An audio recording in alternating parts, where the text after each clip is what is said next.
Hello, good afternoon. I'm the moderator from the EU Korea Climate Action. I'm Son Bong-hee. First of all, I'd like to thank all the participants who are joining this seminar, EU Korea Business Seminar on ESG Strategies, Opportunities and Challenges on Future Green Mobility, and all those who are joining from online. Thank you for coming.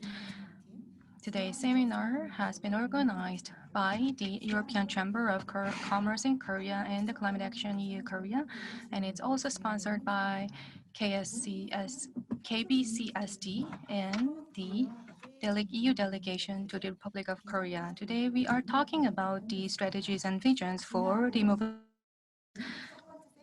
And in May, we had the first seminar, and we talked about this vision and strategies for companies' carbon strategies.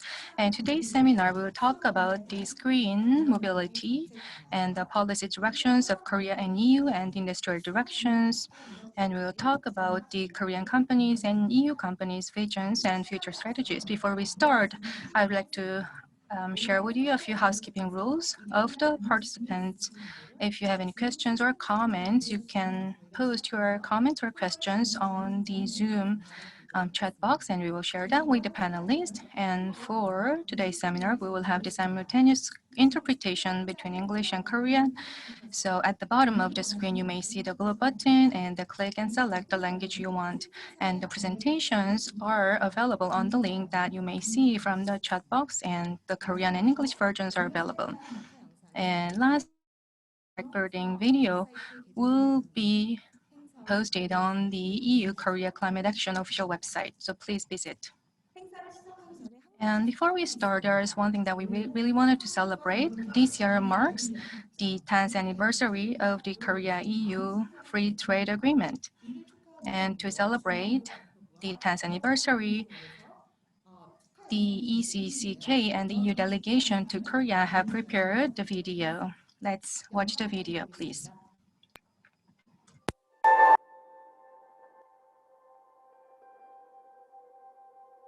On July 1st, 2011, the EU Free Trade Agreement went into effect. Over the past 10 years, this agreement has successfully removed barriers to trade, thereby creating new business opportunities and jobs in Europe and in Korea.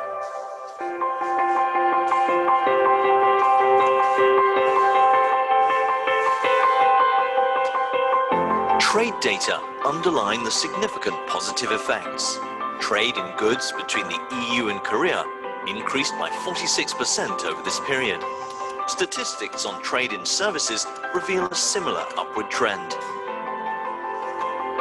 While European products enjoy a high level of brand perception among Korean consumers, innovative Korean products have played an important role in promoting cutting-edge technology in Europe.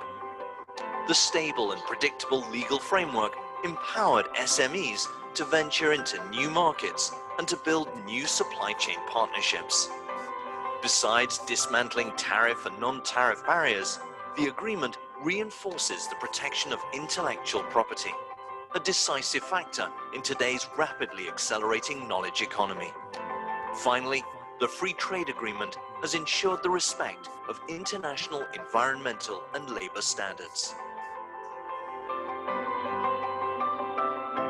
As the EU and Korea roll out their respective Green Deals and consumers increasingly call for more environmental sustainability, new business opportunities are arising in the fields of renewable energy and green technologies. By joining forces, EU and Korean businesses will boost their international comparative advantage in these essential growth industries and thereby contribute to the next decade of successful EU-Korea trade.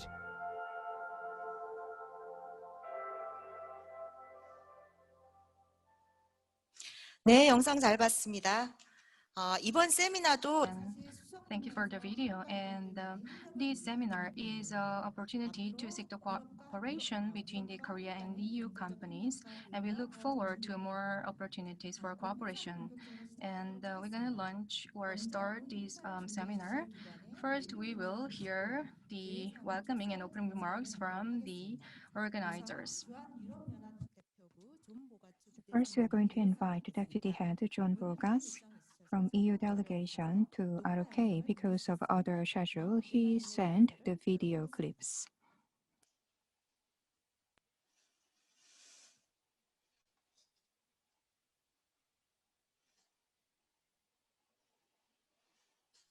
Dear colleagues, ladies and gentlemen, Korea and the EU have both committed to achieve carbon neutrality by 2050. This long-term goal helps set a clear direction of travel, ensuring predictability for business and investors.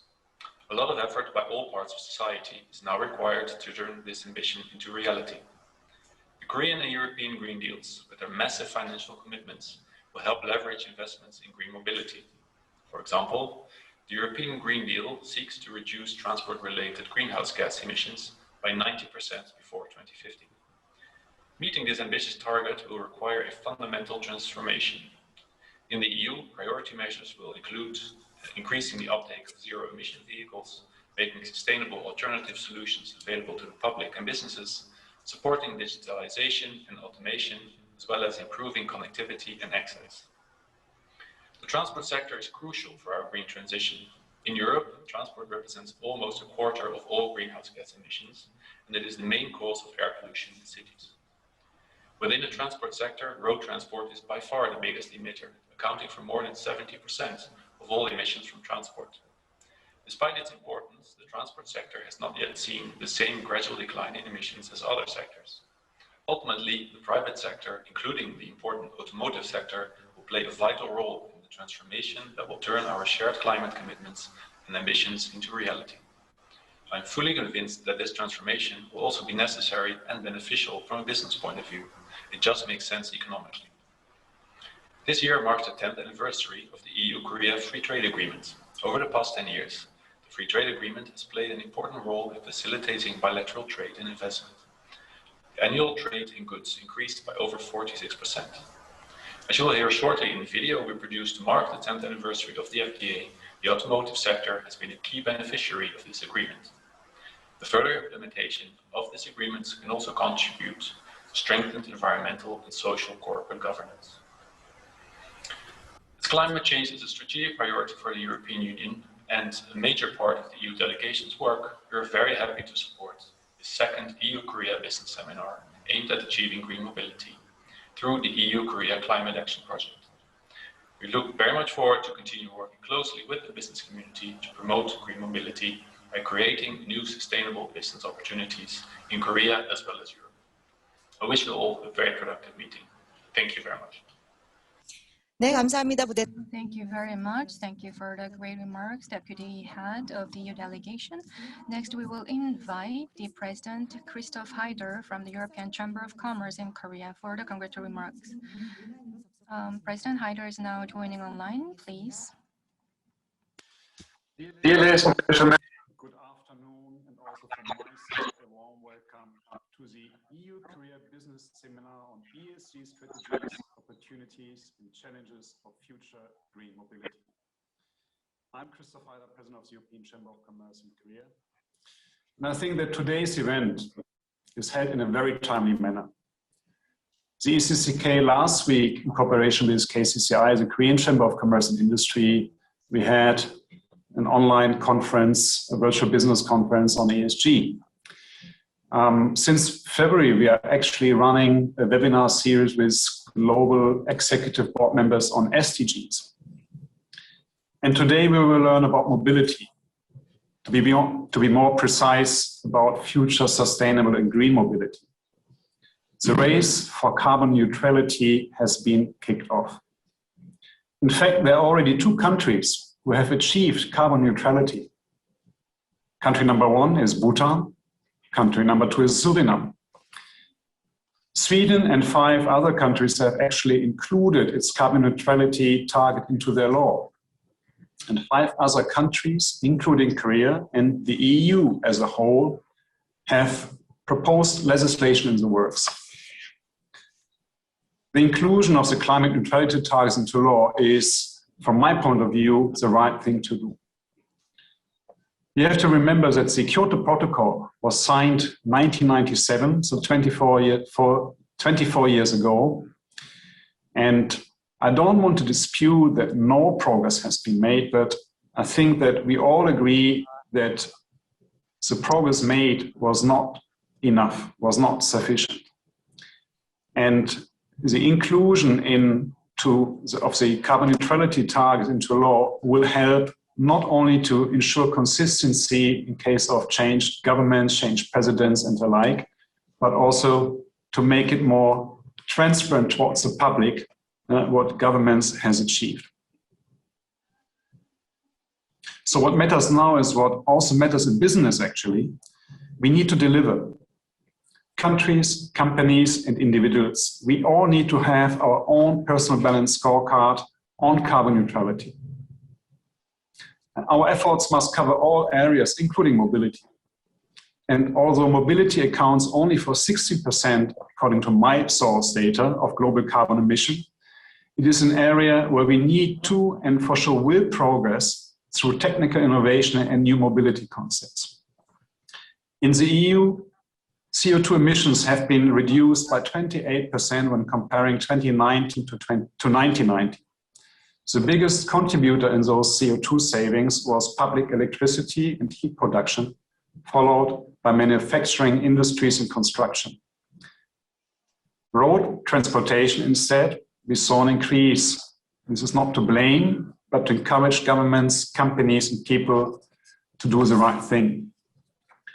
At the QR Herald, there's a climate clock showing a countdown on what time we need to achieve zero emissions. Yesterday, the climate clock indicated that only 6 years, 180 days and 3 hours are left to achieve this target. So time is a critical factor. And also I have one video I would like to share. It's a different video, but nevertheless, I hope that is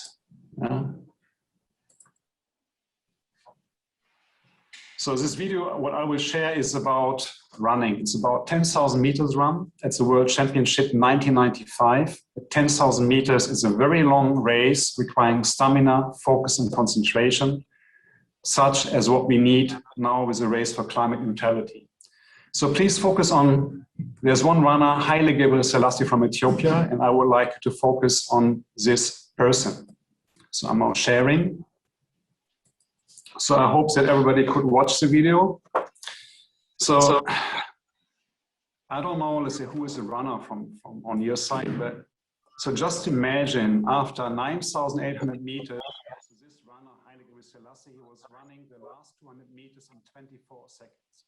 24 seconds is what many people cannot even run when they're running only 200 meters. So personally, I could not have done it.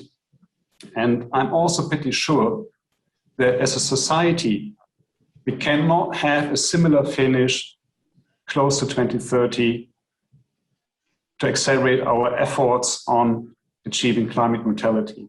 Yeah, so this is the reason why I was showing this, this video. So if you are convinced that we can continue with the same speed on focusing on climate neutrality, we can continue doing this in a relaxed way. But I pretty much doubt that we as a society have the power, the focus, the determination that we can accelerate a few years prior to the deadlines so that we can achieve this. So this is what I wanted to share. I wish you a good conference, a good webinar, and thank you very much. 네, 감사합니다. 하이더 총장님. Thank you very much, President. So that was a quite impressive video. Thank you for sharing that messages. In order to address climate crisis, we should have urgent actions, and we should pull ourselves in more active way in order to deal with such a crisis. And now we are going to have a presentation session. We have 5 presentations today.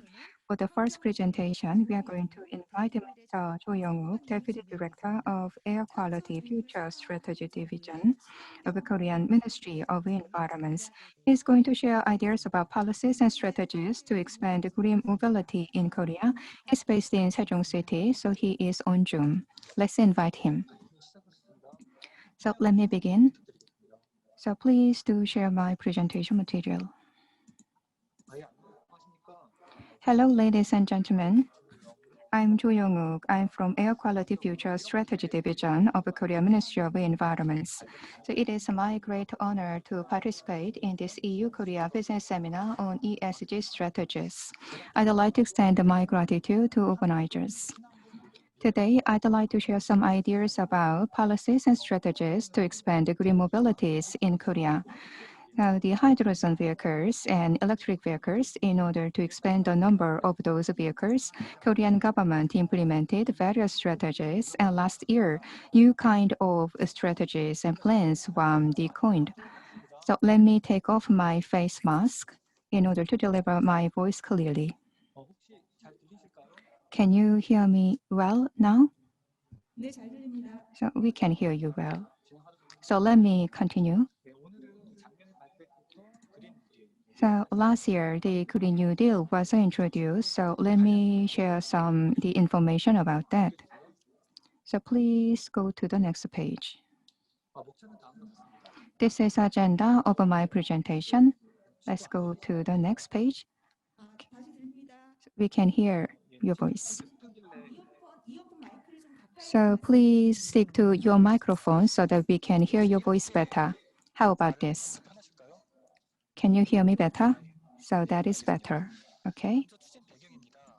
So first one is a background. Why the zero emission vehicle? So why Korean government plan to introduce Jet EV, zero emission vehicle? So 13.5% of GHG emission and 13.8% of fine dust is from transportation sector. That's why it is important to adopt zero emission vehicles in Korea. When you see the number of zero emission vehicles across the world, the number is increasing across the world. So the electric vehicles and hydrogen vehicles are receiving great attention in order to deal with the climate crisis. That's why Korean government is focusing on increasing the number of zero emission vehicles. So July last year, Green New Deal was announced, and in November last year, the 2050 net zero carbon neutrality was introduced by Korean government.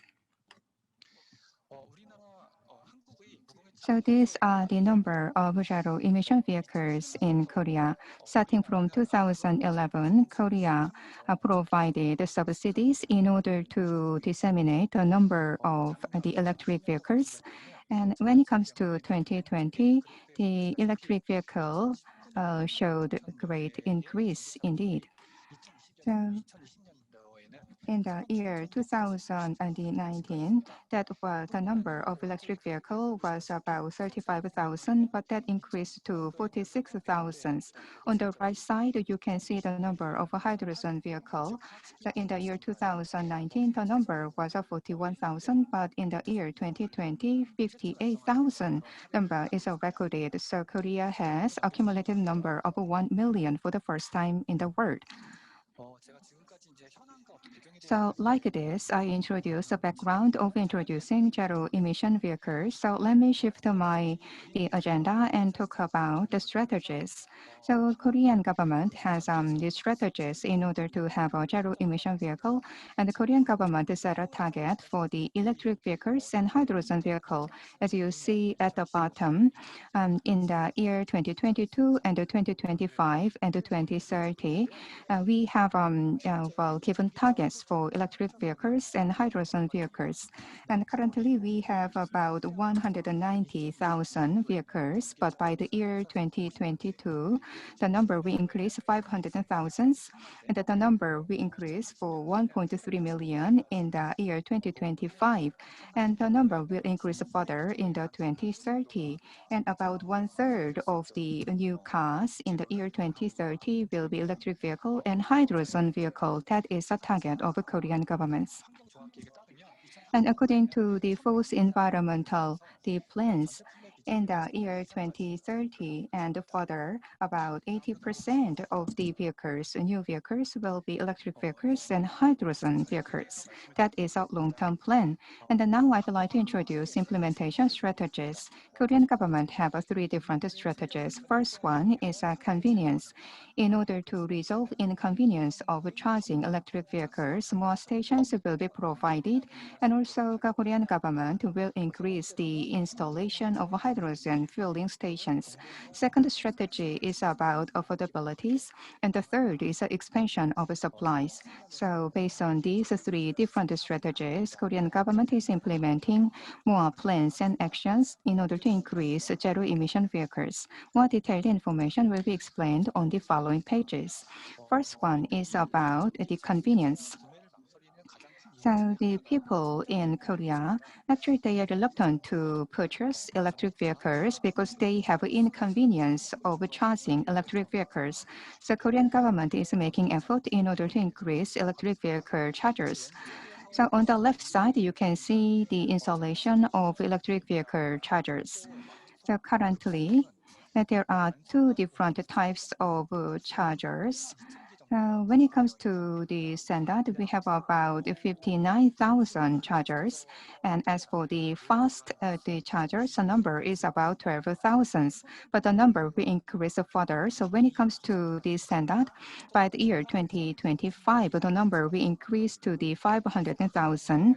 As for the fast the recharging facilities, that will increase to 15,000. That is our current plan for the electric vehicle chargers.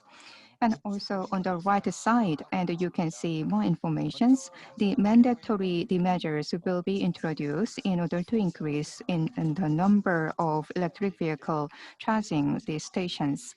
As you see here, according to the Green the Mobility Act, and about the 0.5% of the new buildings and should be allocated in order to install the electric vehicle charging the devices, but that will increase further to 5% by the year 2022. And for the existing buildings, and as for public buildings, the number will increase to 2%. As for private the buildings, the number will increase to 2% as well by 2023. So as I said, there are two different types of EV chargers. One is a standard and the other is a fast. So when it comes to the fast, the recharging the devices, those will be installed in the highway rest areas. And the gas stations and other the fueling and the recharging the stations will be installed the nearby the residential areas so that the residents can easily charge the electric vehicles. So this the more informations about the location of fueling the site. So the number of hydrogen vehicle, the refueling the station is lacking, so people experience great inconvenience. So step-by-step measures, the number of hydrogen refueling the station will increase further.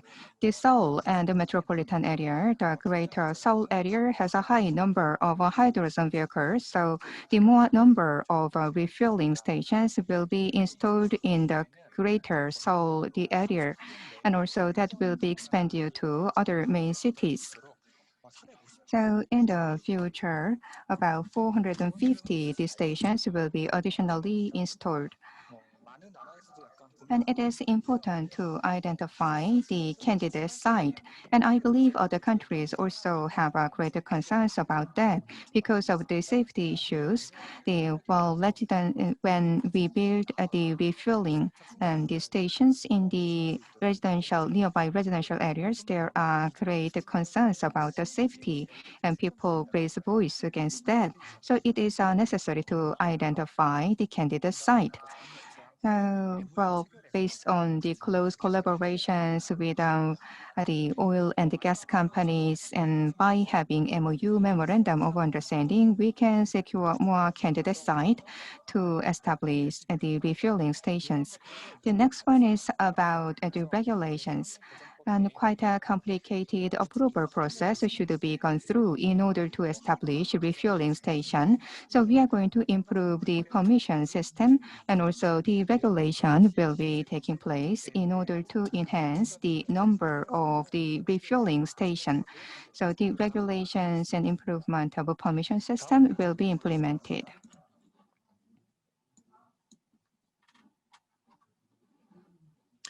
이번에는 두 번째 파트, 가격적인 So let me talk about the subsidies. So in order to popularize the future vehicles, which can be represented by electric vehicles and hydrogen vehicles, it is necessary to provide financial support and other incentives as well. So currently we are making effort in order to reform the subsidy the schemes. So in order to enhance the performance, the Korean government increased the efficiency subsidy schemes, and also incentives is given for the energy efficiency improvement in order to popularize the electric vehicles.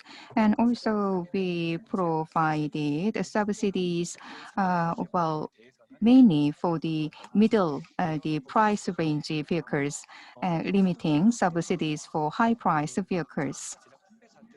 And OEMs and the car manufacturers, and they can also provide better quality vehicles based on these subsidy schemes. And the first half of this year, the semiconductor had a great shortages. Well, we are going to make the further effort in order to change the policy measures in order to deal with the changing market situations. So given the number of car semiconductors, we are going to adjust our subsidy policies and plans. Now, this is further information about subsidy system. Currently, we more focused on the passenger cars regarding the electric vehicles and hydrogen vehicles, but the hydrogen bus and hydrogen trucks and electric truck and electric bus and electric taxis will be targeted to receive the subsidies in the future as well. So compared to passenger cars, these commercial vehicles actually have a longer mileages, and they can make a greater contributions for the improvement in environment and air quality when the support is provided. So previously, the subsidy was given to 13,000 the vehicles. Regarding the trucks, that will increase to 20,000, and also other the special vehicles, the cleaning vehicles, and those will be target of a subsidy as well. So like this, I covered the subsidy, the schemes, and the last one is about the supply and the demand. And the passenger cars and van and the makers, they will receive further support so that they can have motivations to provide electric vehicles and hydrogen vehicles further. The lower emission vehicles will receive the further support. So to lower the emission, the vehicles and the target vehicles for this support will be expanded further as well. The currently low emission vehicle is about 15%, but that will increase further in the future. And also electric vehicle, hydrogen vehicle, and the plug-in vehicles will be the target to receive the support. Currently, the hybrid cars and gas and gasoline car also receive support, but about this supporting scheme will be changed further. So currently we are contemplating whether to include hybrid and gas and gasolines. And next one is about the monitoring schemes. And in more flexible manner, the car makers can use these supporting systems. So when they have an over performance, that will be carried over to next month so that they can have the benefits based on their effort. So last one is about the demand aspect. So it is very important to provide further support in order to enhance demand. The public sector should play leading roles, and more than the 80% of the newly purchased cars in public sector should be electric vehicles and hydrogen vehicles. And in the future, the target will increase to 100%. And also the CEO of public agencies will use the zero emission vehicles. So this effort will be implemented further. So currently, this effort is made only for the passenger cars, but more effort will be made so that the target for the zero emission vehicle will be increased further. Not only public sector, the private sector will join effort as well. So to this end, the Ministry of Environment is providing the support under the name of 2030, the zero emission vehicle transition campaign. So by the year 2030, the private sector can have a transition to electric vehicle or hydrogen vehicle. When they have the declaration to achieve that, the Ministry of Environment will provide support. So as a part of ESG, the many private companies are participating now. Currently, 112 companies are joining this campaign. And so in the future, they said they are going to increase the portion of electric vehicles. So it is expected that the number will increase to 1.2 million in the future. So when private sector participate, then we are going to have great motivations to make a transition.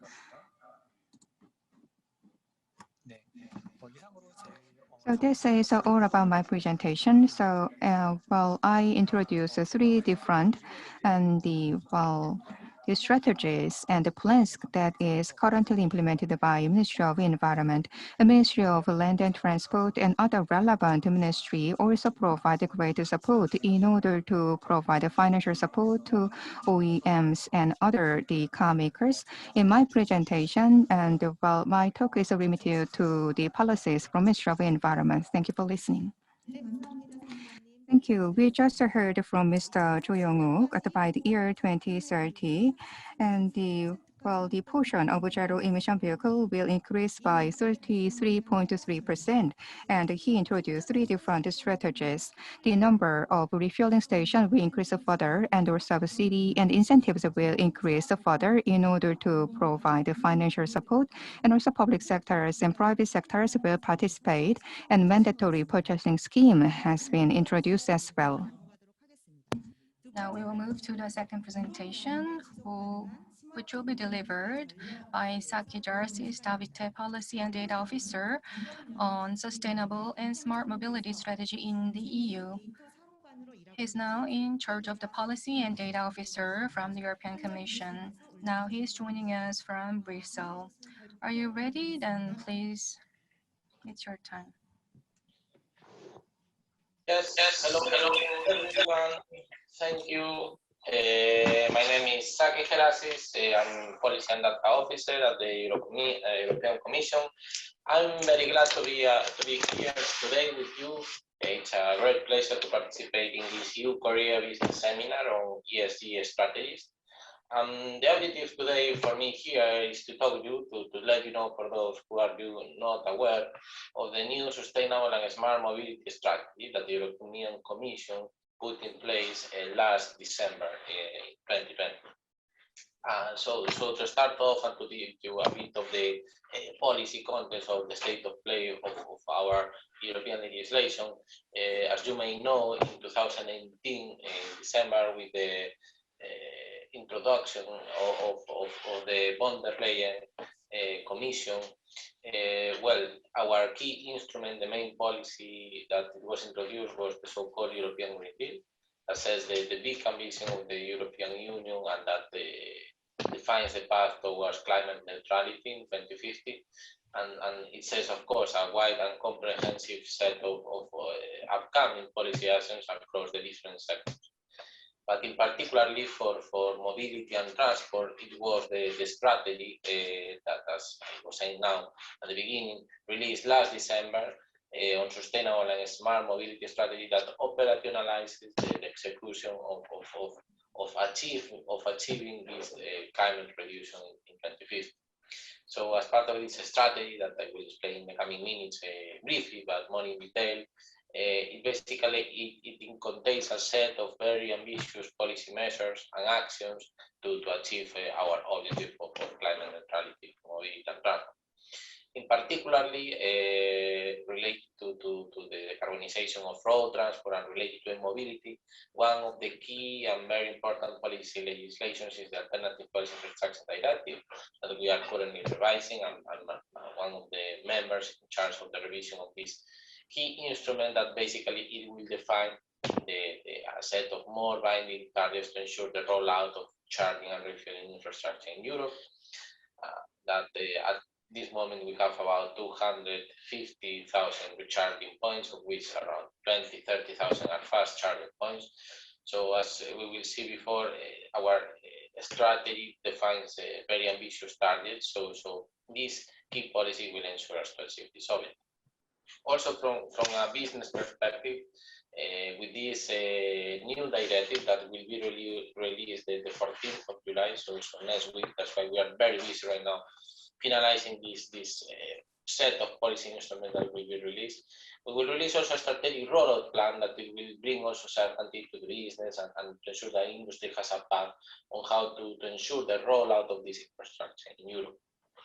In addition, also this next 14th of July, we expect to put in place a very big package called the Fit for 55 package, namely the idea of our ambition of achieving 55% reduction of CO2 emissions already by 2030 in this path towards climate neutrality in 2050.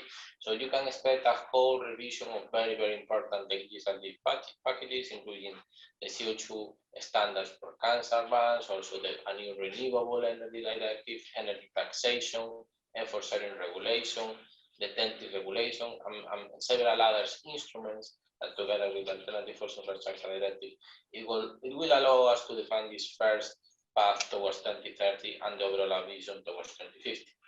So this strategy, it will create an irreversible shift, a path towards zero emissions and particularly electromobility. So this is a very crucial moment, at least from a policy development that we are establishing right now, and in July 2021, that will create the path for also businesses, industry, trade, and so on.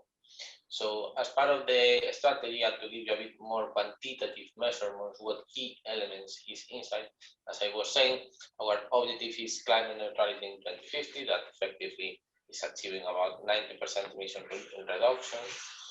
And for that, we define 10 flagship areas with very concrete action plans of a total of 82 concrete policy actions. I was in the 2 slides before talking about 5, 6, 7, 8, a big package that we are going to release now. But this is a comprehensive set of measures for the coming 2-3 years that it will reshape completely and will reset completely mobility and transport in Europe.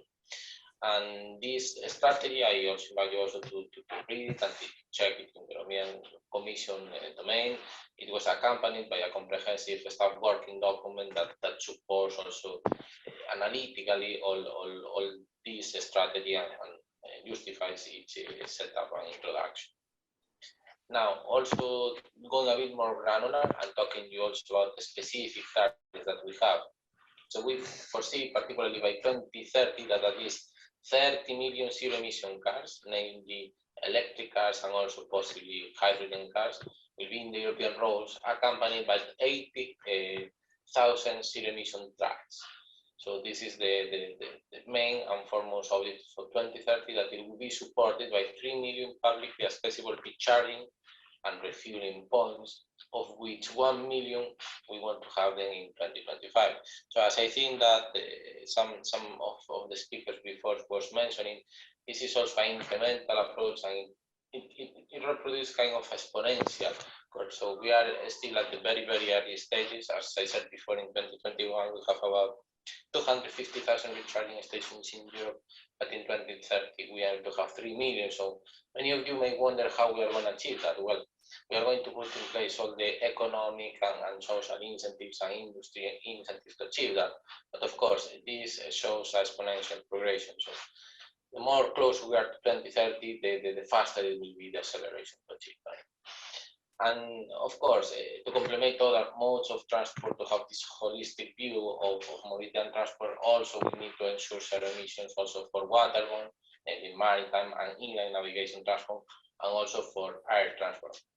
We are aware that these are most difficult transport modes to decarbonize, given their inherent technological characteristics. So for that, of course, we will see how we can, with another complementary set of measures, we can ensure that those modes of transport that are more difficult to decarbonize, they also have an option.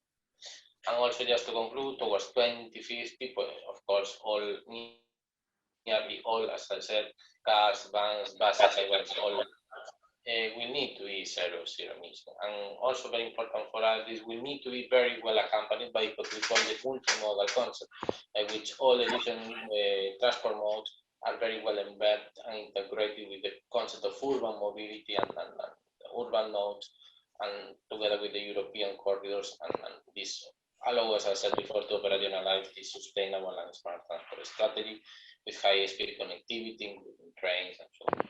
So this is a bit the specific milestone that we have.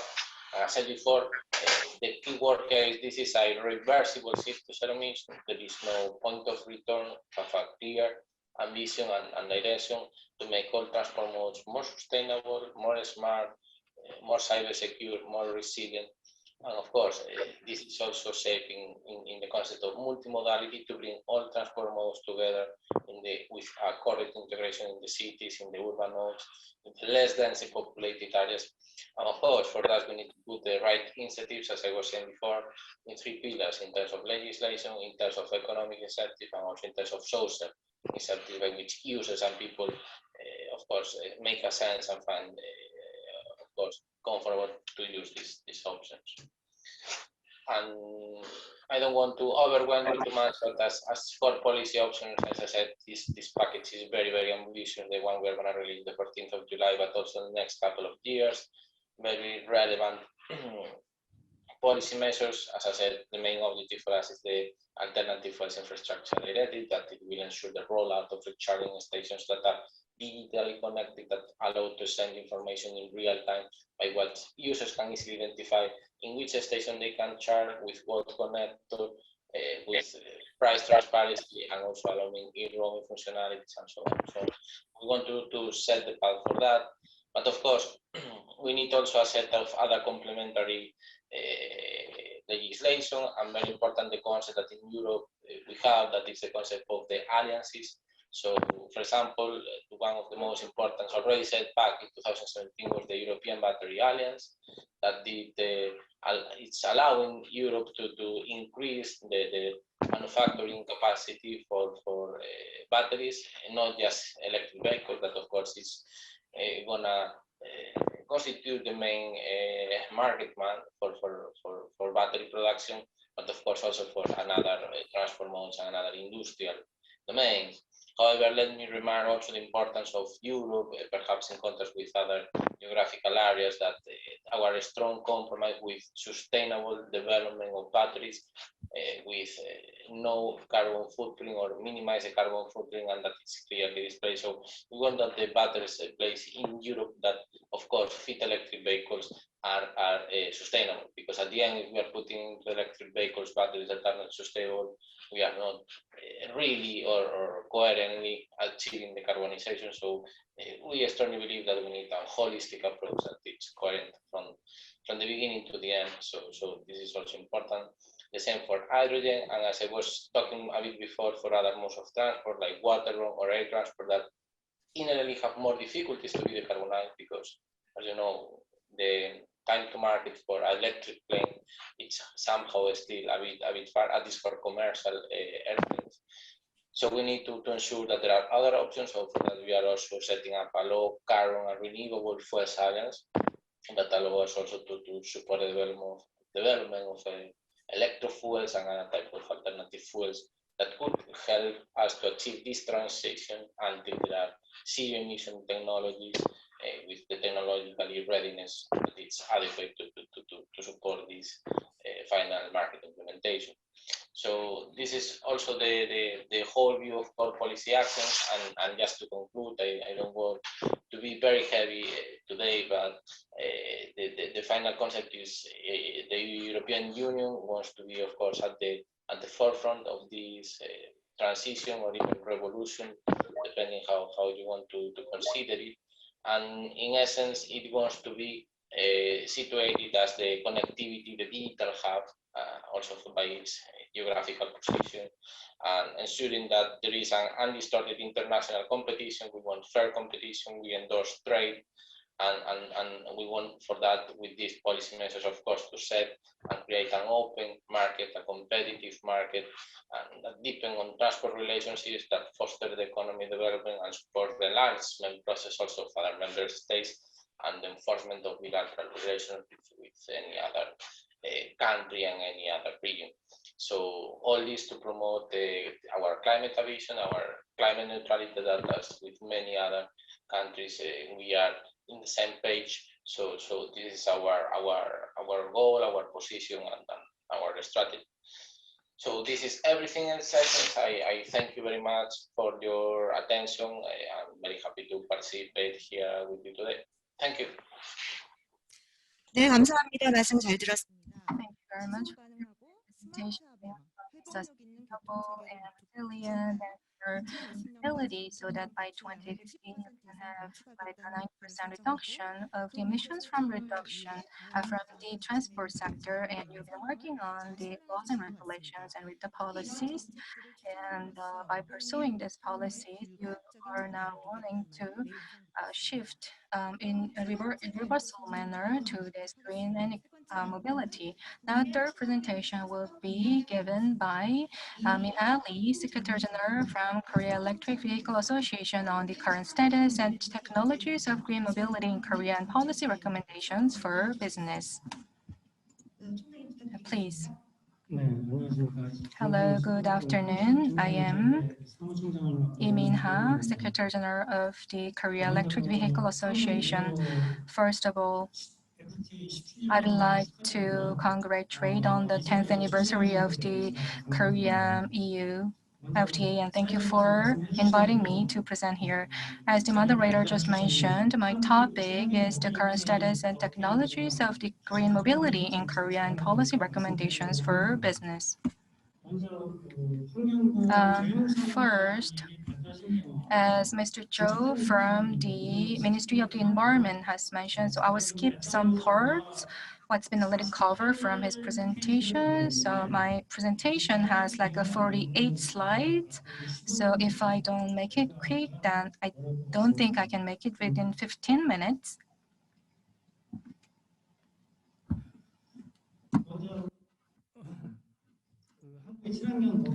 So first, I will talk about the current trend in Korea and the policy recommendations.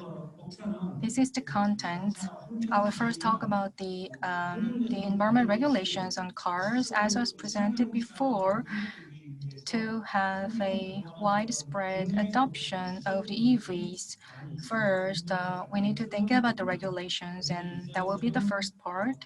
And then I will talk about the EV uptake and infrastructure available in Korea. And there are some overlapping parts from the Ministry of Environment presentation, so I will skip that. And the third will be about the core technologies and the outlook for the EV, so I will briefly touch up on that as well. And then I will talk about the changes in the ecosystem of the automobile industry, which is really changing fast. So that will be number 4. And then lastly, I will talk about the policy recommendations. First, about the regulations on the automobiles. When you look at the US and Europe and China's cases, I'll first cover these 3 cases. For EU, there are CO2 emission regulations after the Paris Agreement.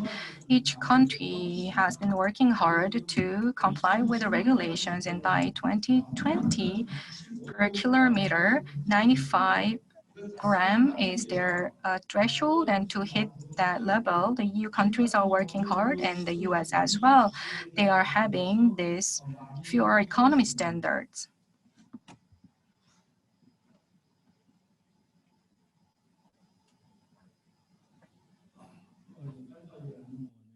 It's not working well, but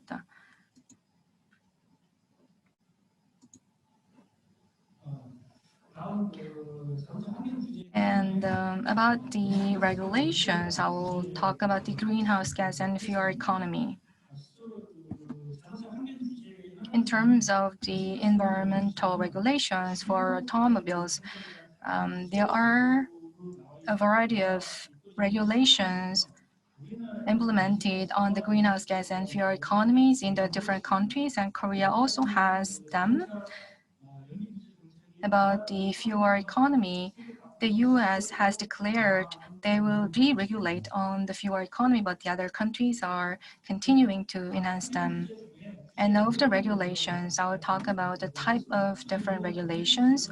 One major thing is about the emissions, fuel economy, greenhouse gas, and ZEV quota for car companies. And also there is a ban or restrictions for the high emission cars, or they could put a ban on the sales of the internal combustion engine cars.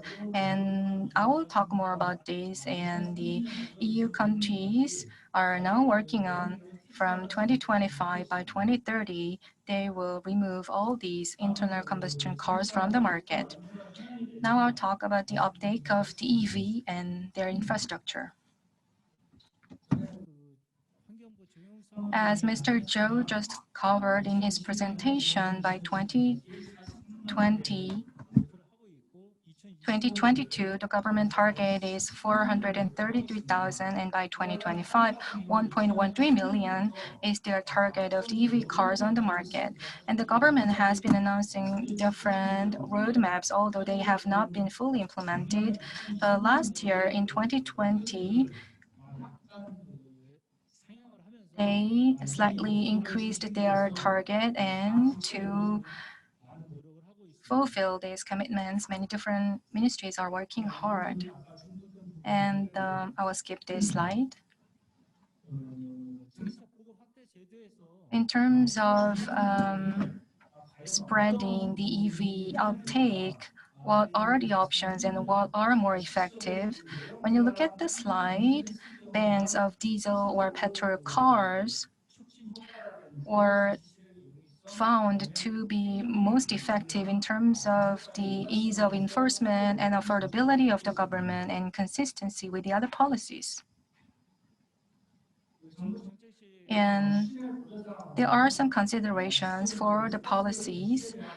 First, you need to think about the eco-friendliness like the CO2s and other emissions, and energy security is another part. And also there is a technical feasibility part and economic viability. In Korea, for example, from 2011, we have been offering the grants for or subsidies for EVs, and every year, 2014 and 2015, the subsidies were like over 20 million. And when you look at these numbers compared to the other countries, it's really higher than the other countries. And this year as well, we offer 8 million won, and including the local government subsidies, it could go up to like 10 million won. And the US, France, and the UK, their subsidies level are similar to Korea's.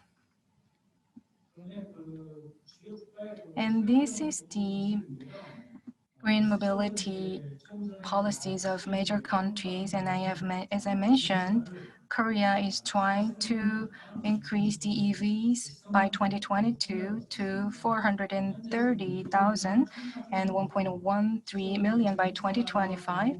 And China or the other countries are working hard to increase the uptake. And China, 2025, 25%, and Japan by 2030, they want to have 30 to 40% of the EVs as a plan. And as I mentioned before, UK by 2035, they will ban the sales of new ICE, and Germany or the US by 2050, they will stop or ban the sales of the internal combustion cars. And Korea, we expect that by 2050, we will follow their case. Next is the leading countries EV uptake policy. In China, it has a larger market, and as of 2023, it will take about 15%. That will be their share of the EVs, and the Europe it's 9%, and the global percent, and Korea is 5%, a bit lower than the global average. So by 2040, China, it would go up to 70%, and the Europe 65%, the US, Korea, Japan 68%.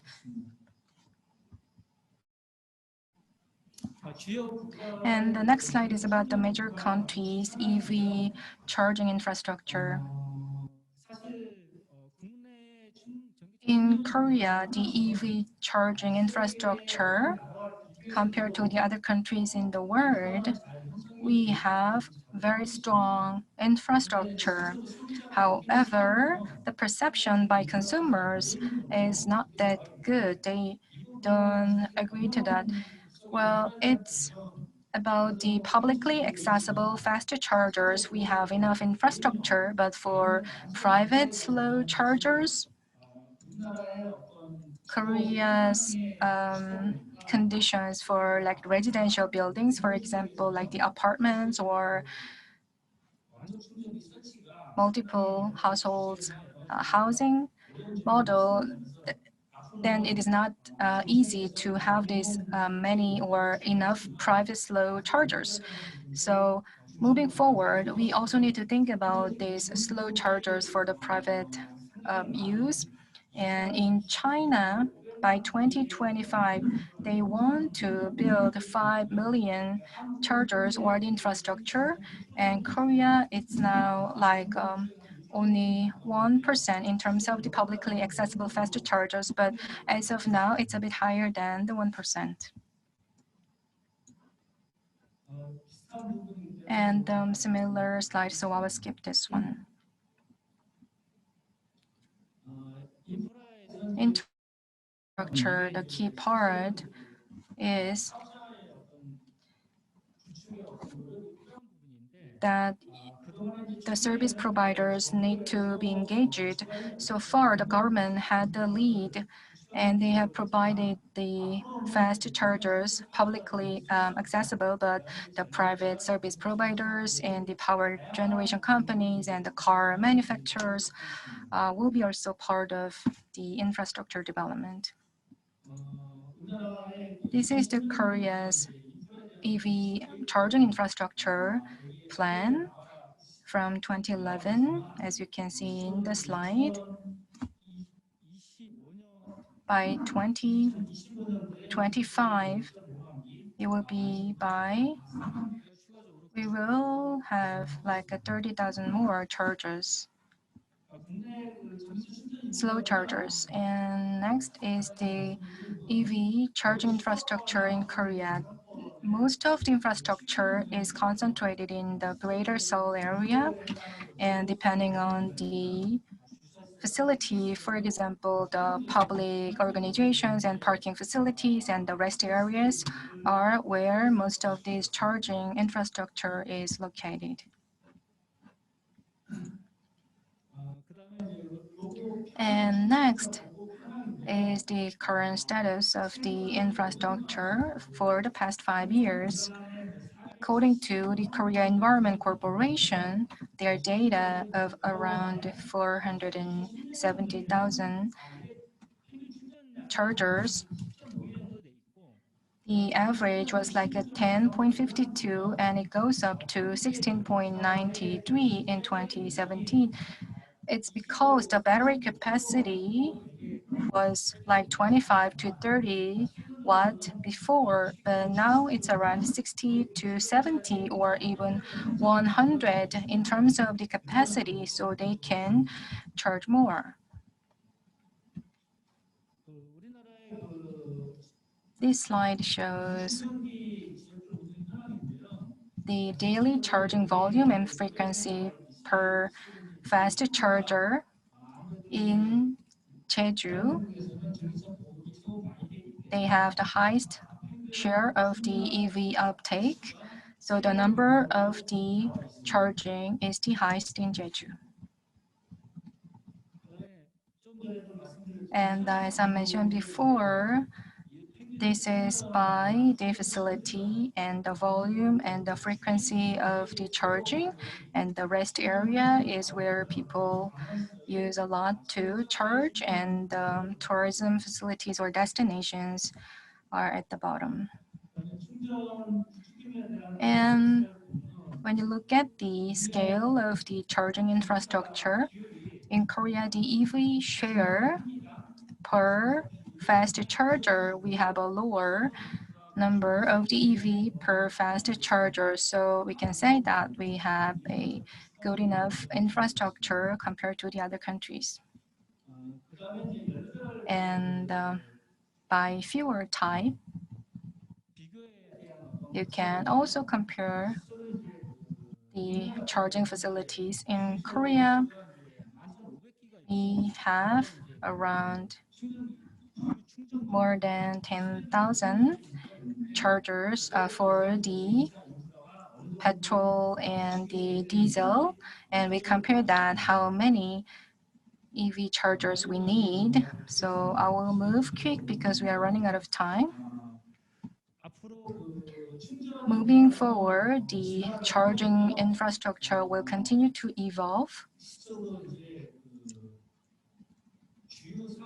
And the petrol service providers may build, and they are now seeking to expand their facilities to include these chargers, and 350 kilowatt fast chargers are now also being added.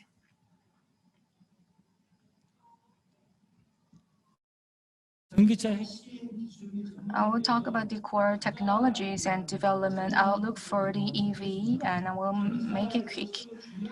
The key part in EV technology is, as was mentioned before, EV price can be crossed internal combustion cars by 2025, and by then, without having subsidies, we can expect the natural growth of the EV sales, and that is where our battery or charging technologies and the R&D are now underway, and the core technologies are shown in the slide. And one of the core technologies is the operating system, secondary battery, high voltage components, and HVAC and the thermal management and the charger. These are the core and essential technologies for EV. And about the ecosystem changes in the auto industry, you can take a look at them because due to time constraints,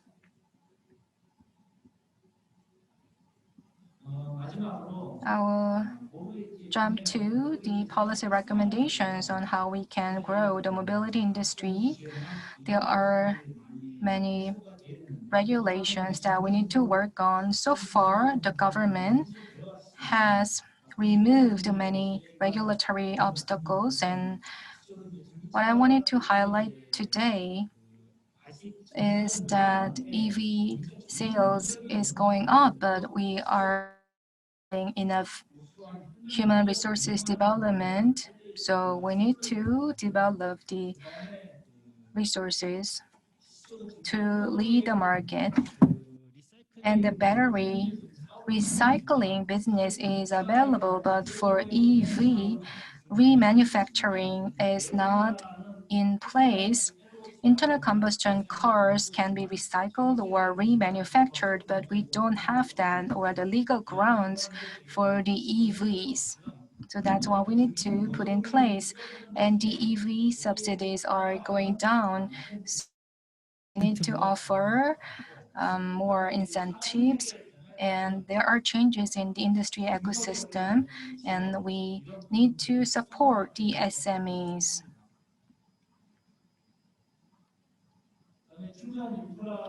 In terms of the charging infrastructure, there are like too many service providers for charging. So the maintenance or repair services or the post-sale services are not being effectively provided to the users, and the charging price is too low. So the service providers cannot have a strong business model. And as I mentioned before, the apartments or the public houses, there are the blind spots of these charging facilities, and the low-income households find it hard. So we need to provide this infrastructure for the low-income households as well. And I try to make it within 15 minutes, and there are so many things I wanted to share, but I have been making it too quick. So if you are interested, please contact me and my association, and I'll provide more. Thank you very much. That's it from me. Well, that was a limited time, but he shared the extensive information, so thank you for that. Within time frame, he delivered his presentation. Thank you for that as well. So the regulations and technology developments and the investment for the future vehicles and information about that was shared by Mr. Lee. So European companies and Korean companies, and that they have a greater visions for the transitions. So let's invite Mr. Kim Hong-jung from Mercedes-Benz. So he is a director of external affairs. He's going to share the information about Mercedes-Benz path to sustainable mobility ambition 2039. So he is not able to with us at the offline. So he is online. Let's invite him. So I will give 15 minutes for your presentation. Hello, ladies and gentlemen. I'm Kim Hong-jung from Mercedes-Benz Korea. Can you hear me well? Yes. So let me continue. The topic of my presentation today is the path to sustainable mobility. So what kind of preparation is made by Mercedes-Benz for the sustainability? That is the topic of my presentation.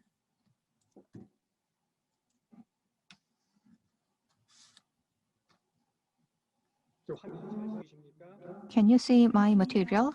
Yes. So I cannot change the page, so I just am checking.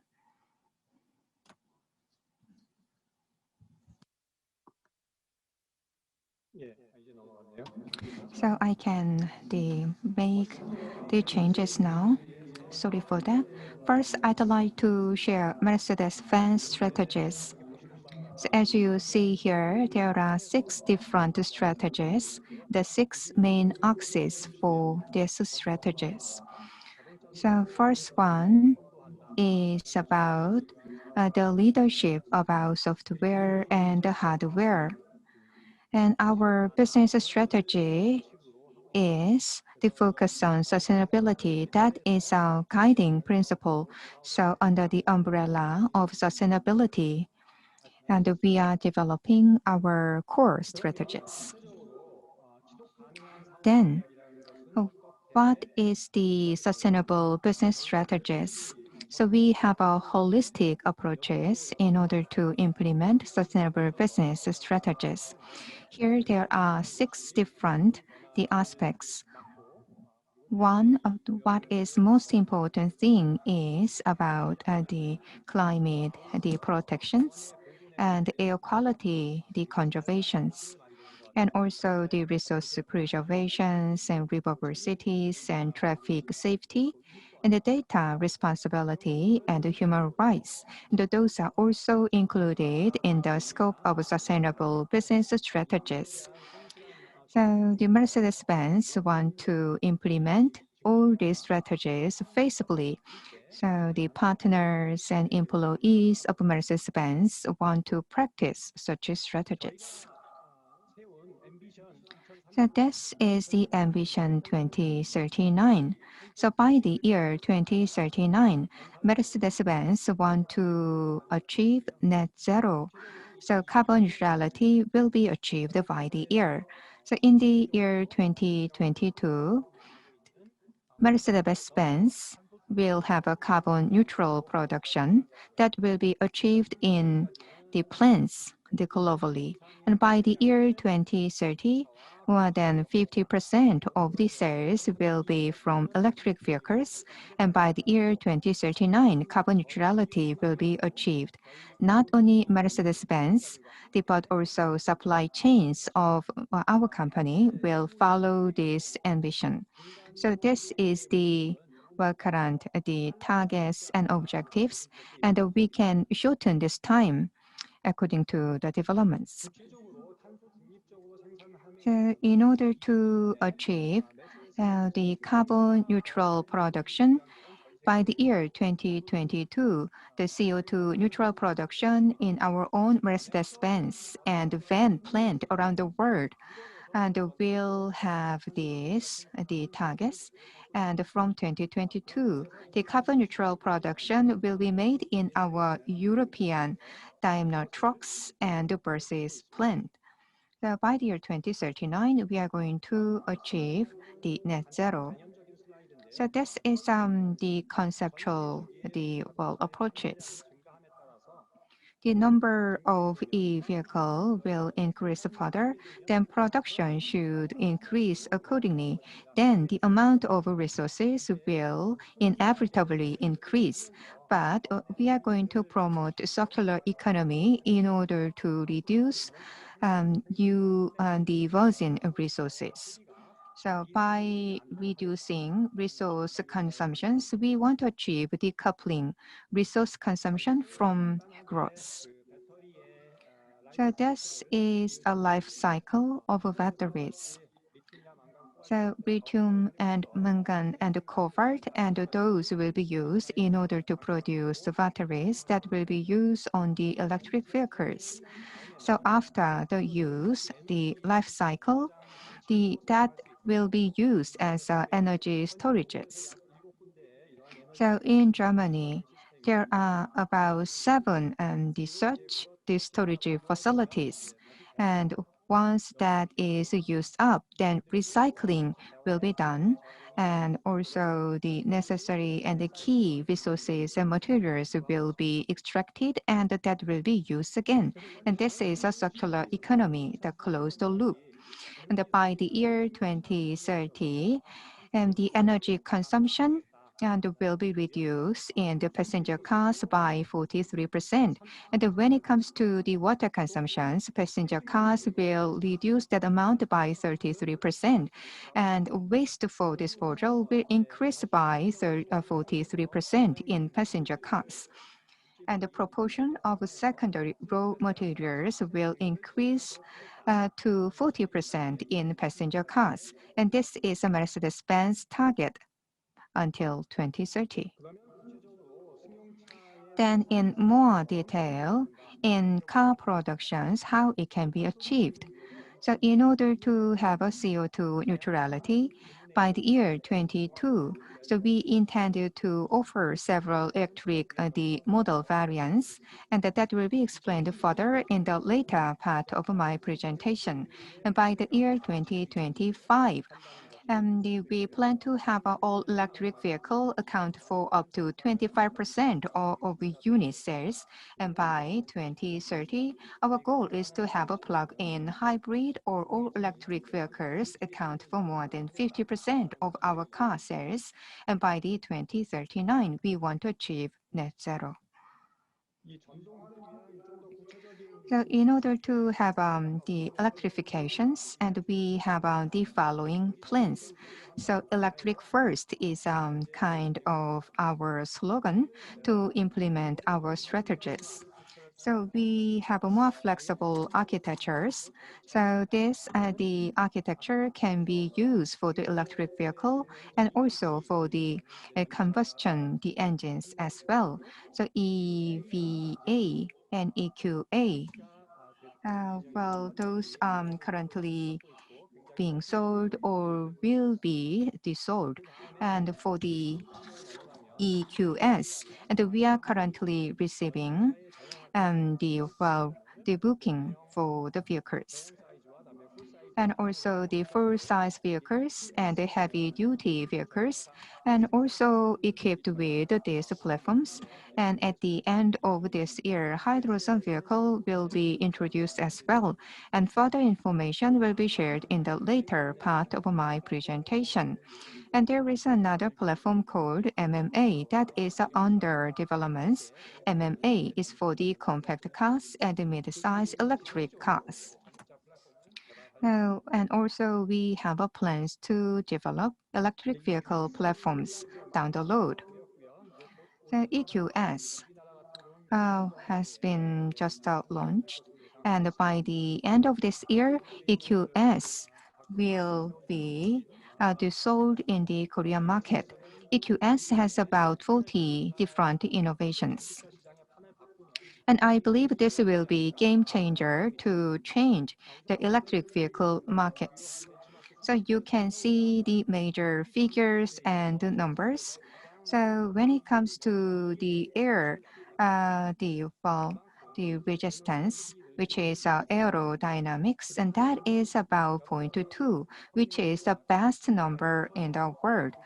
And also, and well, the range will be achieved up to 770 kilometers. And this is the farthest, the record regarding electric vehicles. And the output is up to 385 kilowatts. And another main feature is the HEPA filter, which is applied to aircraft, is applied to this EQS. And also the drivers can enjoy clean airs and in cabin. And another the feature is MBUX hyper screen. So, well, this MBUX hyper screen is jointly developed with other Korean and the companies. So, new EQS that will have greater positions in the entire supply chain. So EQS is designed to realize sustainabilities. So from the sourcings and the productions and the use and the recycling throughout the cycle, EQS will realize the sustainabilities. So carbon neutrality, net zero can be achieved accordingly. This the eco-friendly and green vehicle will be offered. Regarding the use and the connections to other the infrastructures, the EQS is quite favorable, and also recycling can be done in easy manner regarding EQS. Another important the aspect is EQA that will be launched shortly. So, well, WLTP is 432 kilometers, but well, there will be upgrade in the near future. So 500 kilometers WLTP will be achieved.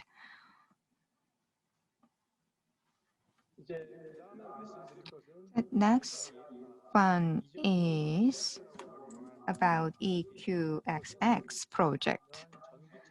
So under the name of the vision EQXX, we want to push the boundaries of efficiency of electric vehicle. So that is a grand vision of Mercedes-Benz. The efficiency of electric vehicle will be pushed ahead. So the vans and the heavy duty, the vehicles, that they have very spacious, so they can accommodate the batteries. But when it comes to the middle side sedans and the passenger cars, the efficient the batteries should be used, and also the architecture should be changed accordingly. So in the Vision EQXX, we are going to realize that.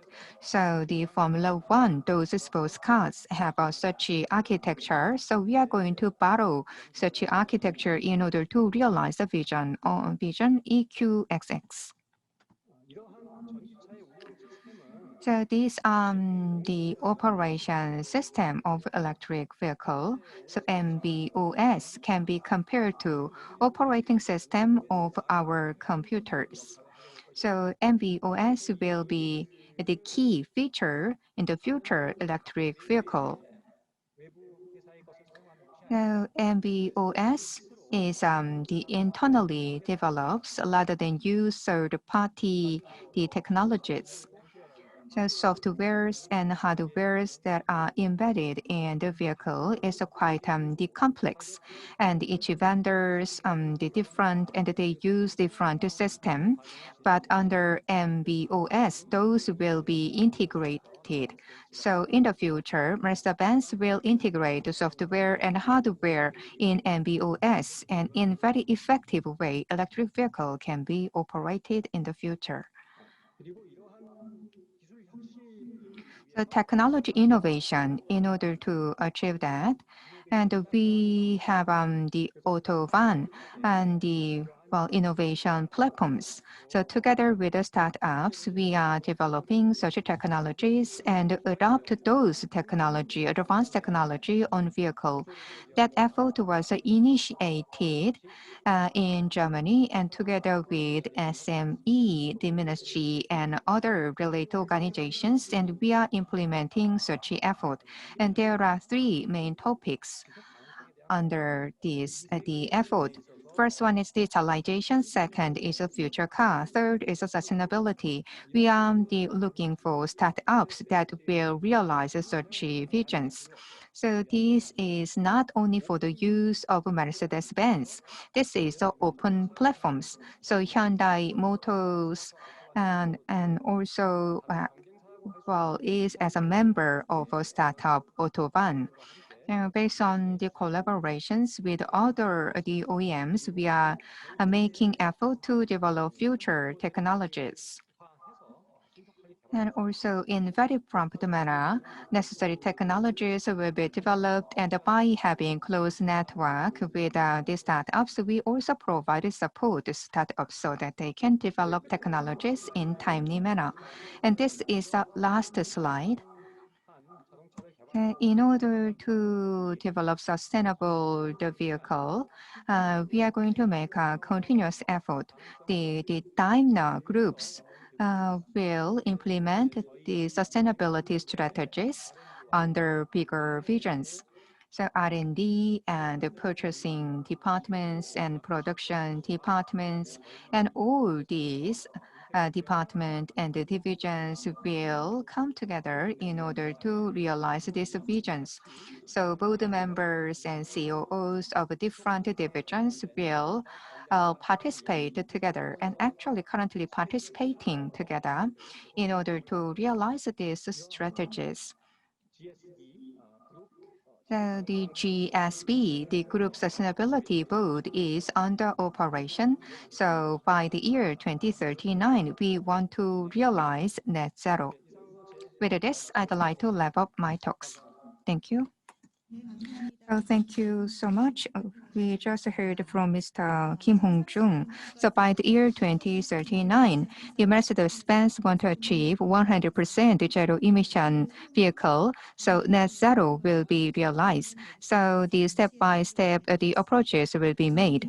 So personally, I think so the not only vehicles but also batteries And well, it is very important to have the life cycle management. Throughout life cycle, sustainability should be achieved. That was explained by Mr. Kim. Thank you for that. Now we will hear from another company, Master Electronic Vehicles. We will have Ryan Chang, CEO of the International Development from Mazda. We'll talk about the green mobility technologies and strategies of Mazda, please.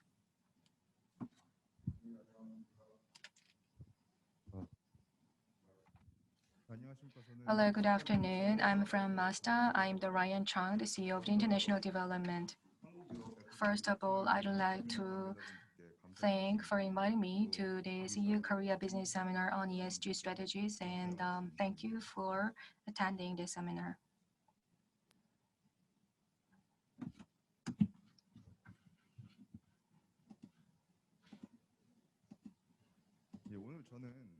Today, my presentation will be about the EV van market size and the outlook and our cases of the EV van. This is the contents of my presentation. I will talk about the expansion of the scale and the outlook and the competitive advantages, and I will talk about my company, the history and business, and the relation with the Mazda Motors, our parent company, and our business achievements. And lastly, I will talk about our new model, Mazda Him, a green mobility car.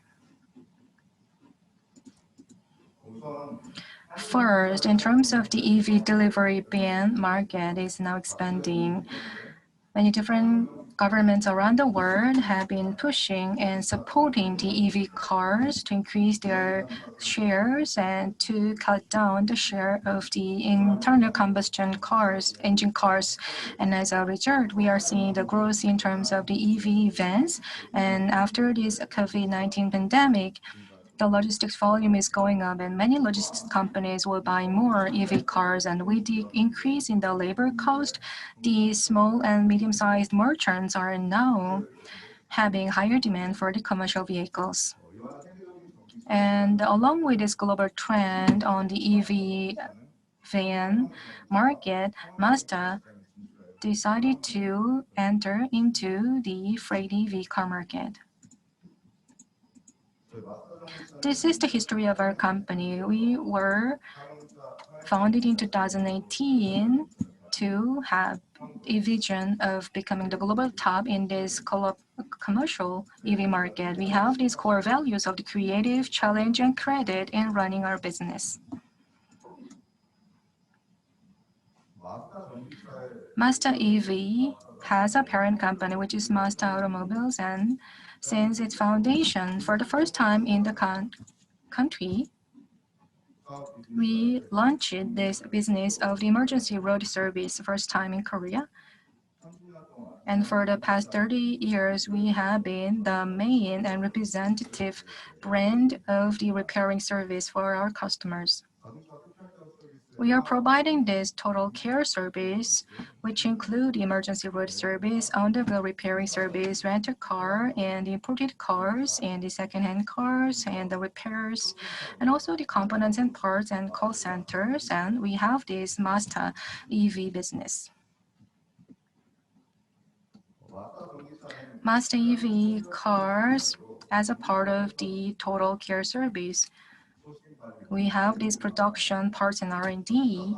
And after the EV sales, one key issue is the after-sales service and the sales and marketing, which are covered by the Master Auto Management. We have this clear separation of the roles and responsibilities.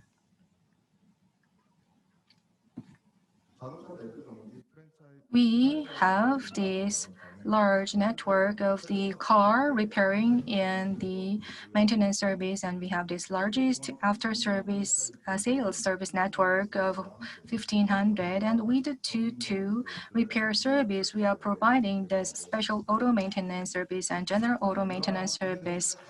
We have this largest network for the repairing and maintenance, and we are now working on to turn that into a network for the EVs. And based on this EV business, we are the only one, the repairing service provider in Korea. for the large vehicles or the heavy-duty vehicles. And with this business, Mazda EV is now encouraging the companies and government entities to buy the micro EV cars. And also Master Auto Management, we are also a part of the micro EV demonstration project, which include for the bus-only lane, we are working on the safety equipment demonstration project, and also for this bus-only lane cars, I will talk more about this project.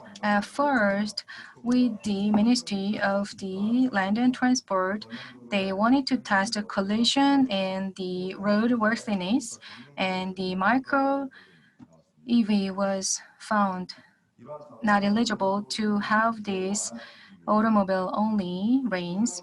So to address this issue, we are now pursuing this demonstration project for the micro EVs. With the strong frames and the airbags have been already developed, and the ABS and the ecosystem will be developed by the end of this month. And with this demonstration project, Master EV, with these localized technologies, we have come to adopt these technologies to our model. And second, in the public mobility project, for these micro EV, we are now working on this project for the micro EV for the parking enforcement or the garbage gathering trucks and the other public services. We are now exploring that opportunity. Other than the Master EV, there are the other participants, the car sharing platforms and delivery service, and or the other services in the remote areas who are now working on how to leverage these micro EVs as a way to expand the project. And also the Mazda EV is also developing or working on this project to develop the micro EV for the shared economy. And for the first time, we launched a WhatsApp, the startup, and also in the Jeju Challenge project, we provide the mobility service to analyze the business data. In the Mazda EV, our business achievements are here. In 2019, we were the #1 in terms of the supplying the micro EVs for the postal services. What you see on the slide is Master van that we developed. And from the demonstration project, they are actually using this one. And other than that, the Mazda EV, since 2018, we have been having our presence in many different motor shows and international expos to share our business plans and our products. And as you can see here, this was the Post Expo in 2018, Hamburg, Germany. And also in 2019, we have been going to Seoul Motor Show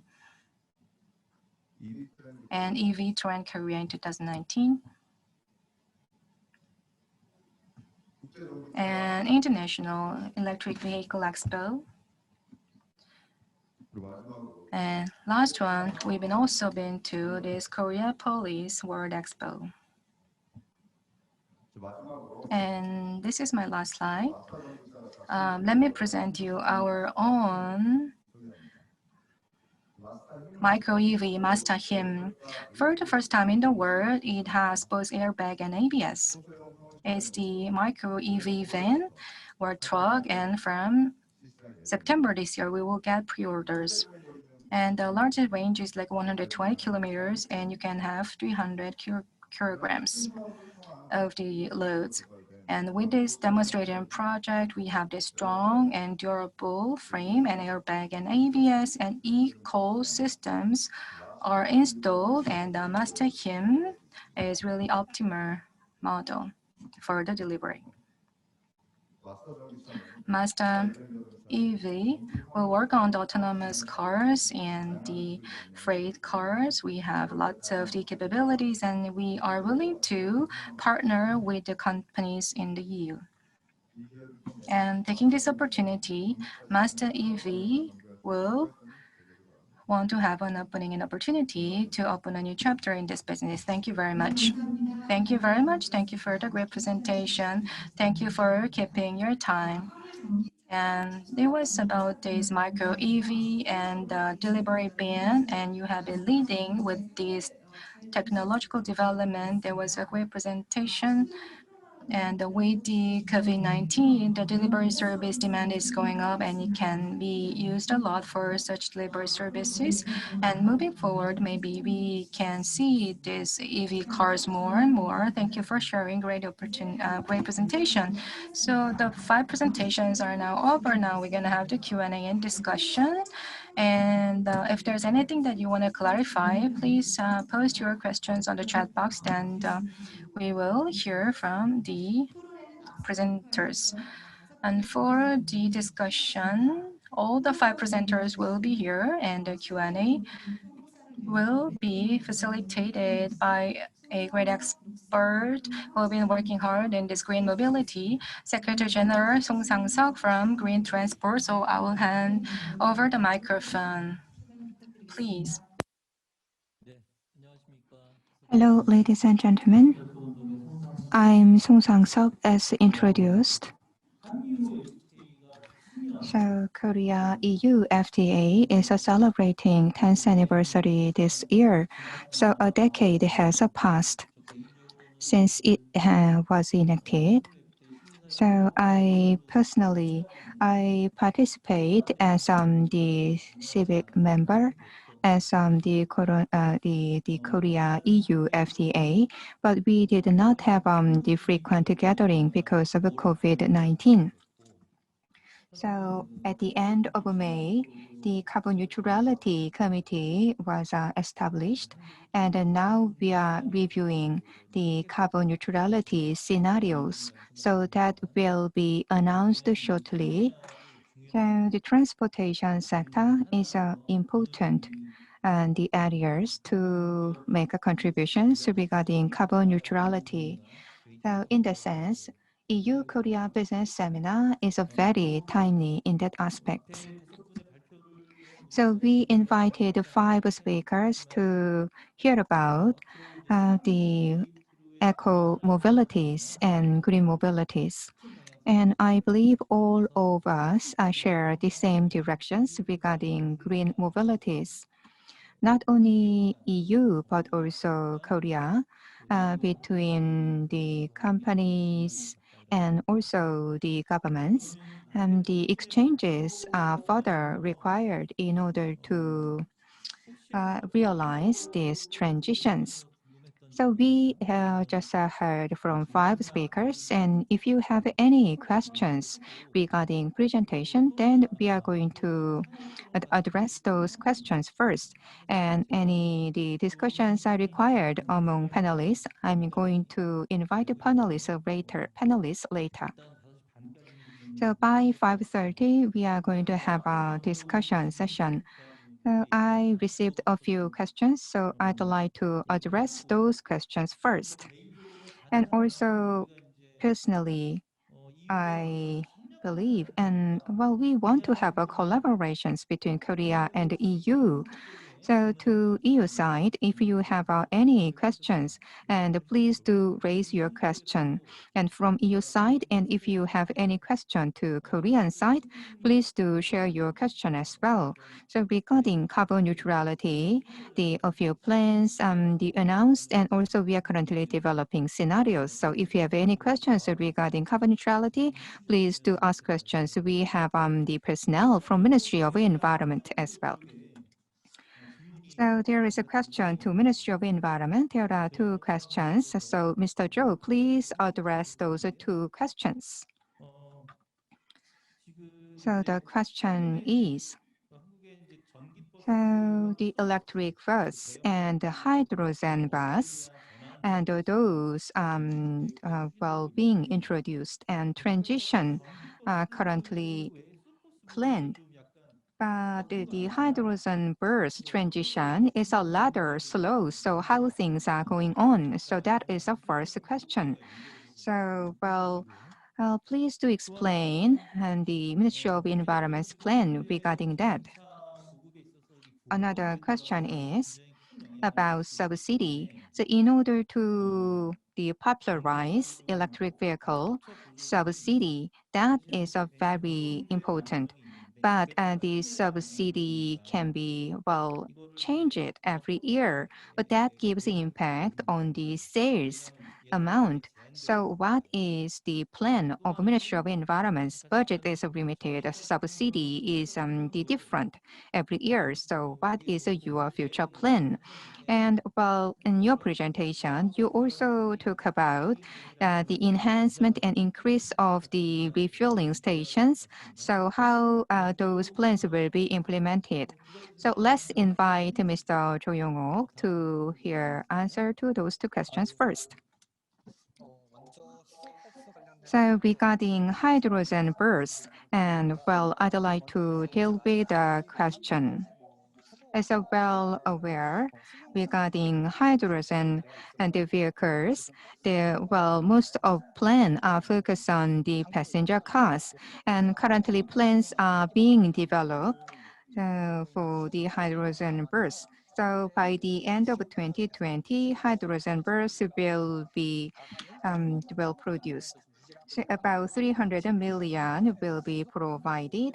And also in the future, the hydrogen burst will be expanded further and the subsidy will expand accordingly.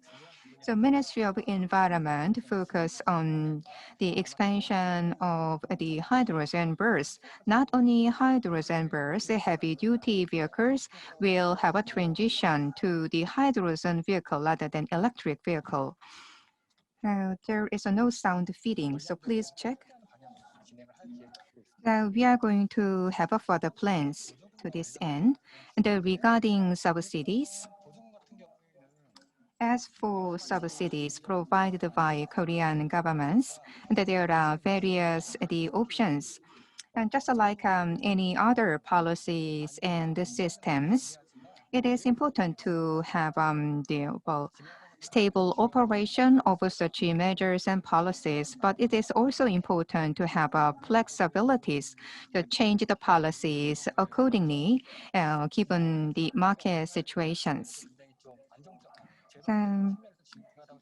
It is necessary to stabilize the policy, but as I mentioned in my presentation, there was a shortage of semiconductor, the vehicle semiconductors. So according to the market situations, these subsidies and other policies can be changed in flexible manner. Well, together with experts and companies and relevant ministries, and we have been having discussions about how we can change policies. So we have a 6 months plan ahead. So regarding next year's policies and plans, we already started our talks. So the working groups will be established, and based on that, we can accommodate opinions from the citizens and the relevant organizations, and our policy and the subsidy schemes will be changed accordingly. The last question is about the stations, recharging stations. It is inevitable to provide a subsidy, but Ministry of Environment and they believe until the hydrogen vehicle have a price competitiveness against the combustion engines, and the subsidies will be provided. So by the year 2026, the Ministry of Environment plan to provide a subsidy. But the plans can be changed according to developments, but further the talks should be done with the relevant ministry. We are having many research works. So when when it comes to the standard recharging stations and fast recharging stations, we have a separate plans for the standard recharging the stations and the fast recharging stations. It will be reasonable and also desirable to have a 1:2 ratio of such infrastructures. So we are going to develop big data programs based on the data analysis. We plan to install such stations, recharging stations. So depending on the target of electric vehicles and hydrogen vehicles and stations, and will be expanded accordingly. Thank you. Thank you very much, Deputy Director Joe. I think that might have clarified or dissatisfied the answer, but also a good summary of your presentation. So while he was answering, we have another question posted. The question goes to Director Kim Hong-jung. So basically, so the ambition 2039 was introduced by Mr. Kim. So that is quite advanced strategies and visions of Mercedes-Benz. Well, life cycle assessment, LCA perspective is very important, so that concept should be accommodated. So ESS, the case was introduced in the presentations. When the number of electric vehicle increases, then used vehicle issue that will be main concern. So the well-established model is required to handle used batteries. So what is the plan of Mercedes-Benz regarding that? That is the first question. And the circular, the economies and biodiversity, those are key issues that are discussed in the global the society. So regarding environmental issues, what kind of strategies Mercedes-Benz has? So that is the question. Actually, if you have any the global level strategies, please do share with us. So let's invite Mr. Kim Hong-jung. For the first question, that is about the recycle of used battery, which is a very crucial issue indeed. As I mentioned in my presentation, and we have the pilot, the test and the trials, the used vehicle battery issues. That is not the issue that is limited to Mercedes-Benz. And that is an issue of an entire industry. So in the 10 years to come, and we are going to have a massive amount of used batteries. So it is necessary to have a proper model to handle such a used battery.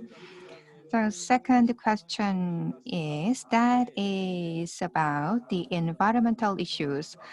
Besides the GHG reductions, biodiversity, and the other circular economy issues, and how those are dealt by Mercedes-Benz? That was the second question. As an automotive company, basically, in order to deal with the climate crisis, we making great effort in order to have a GHG reductions. And by the year 2039, Mercedes-Benz want to achieve net at zero. Across company, we are implementing such strategies and other issues like the circular economies and biodiversity, and those are key issues. So I related to you regarding that.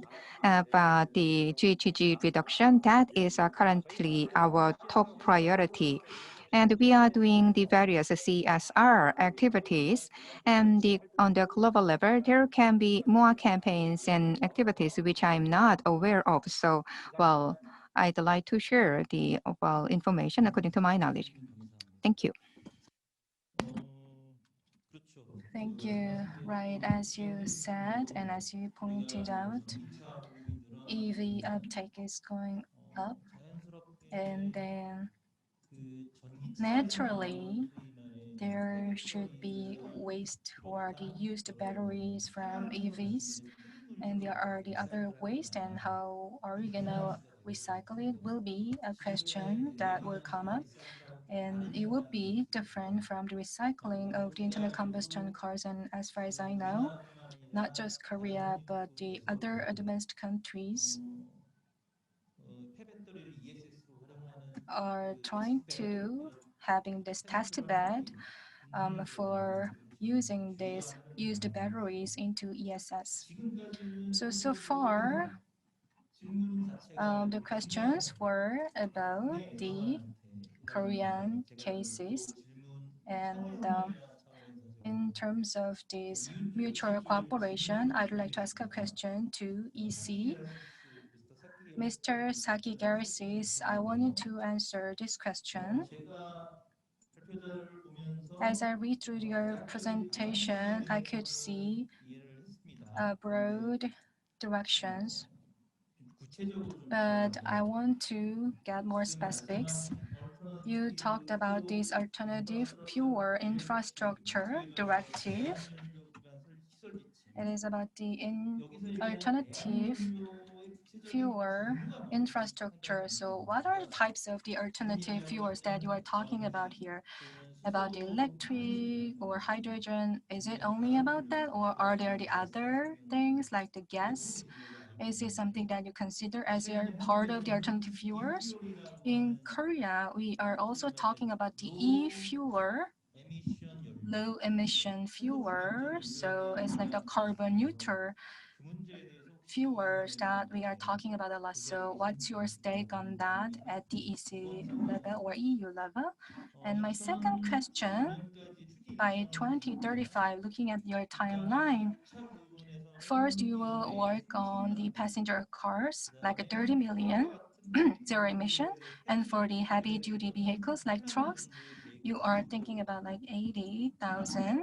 And by 2050, for almost all passenger cars, you will turn that into zero emission vehicles. But you are also saying that for the heavy duty vehicles, you are saying that it's for new heavy duty vehicles. And if that is the case, in EU, many member states are talking about the ban on the sales of the internal combustion cars. So I think that's a bit of a pushback, I think, because for the heavy duty vehicles, I mean, for the new sales, what is your plan of turning them into zero emission vehicles? And I have another question from Mercedes-Benz Korea also mentioned that partnership between companies and the collaboration is also an important piece. So, and also CEO of International Development, Ryan Chung from the Mazda, also mentioned about the collaboration with the EU. And also from Mercedes-Benz Korea, Mr. Kim mentioned about the at a group level, they were doing something and they're open to have the startup cooperation. And even with the competitor Hyundai Motors, they are willing to have this open cooperation. So on this collaboration from the EU or EC level, do you have any plans that you can share with us in terms of this collaboration between the companies? I'm sorry for asking too many questions, but please answer the questions.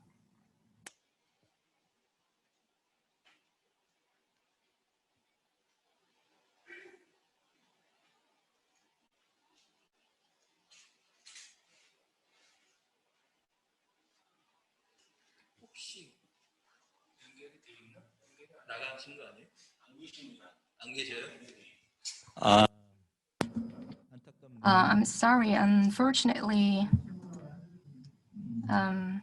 he may not be here. So for this one, I think he's not on the Zoom now. So then,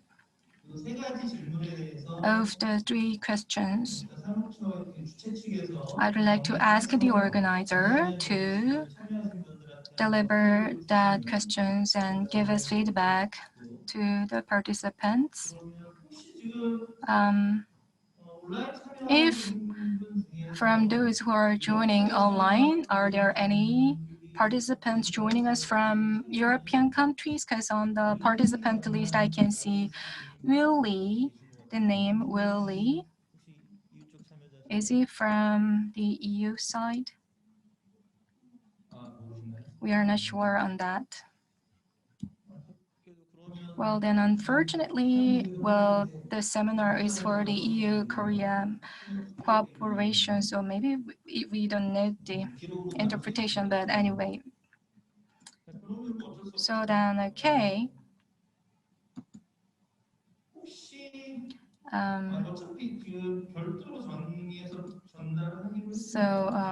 You're gonna share the questions later, and the Iminha also has, the Secretary General also has a question, so maybe you can deliver these questions later to the EU side. Mr. Lee, do you have any question?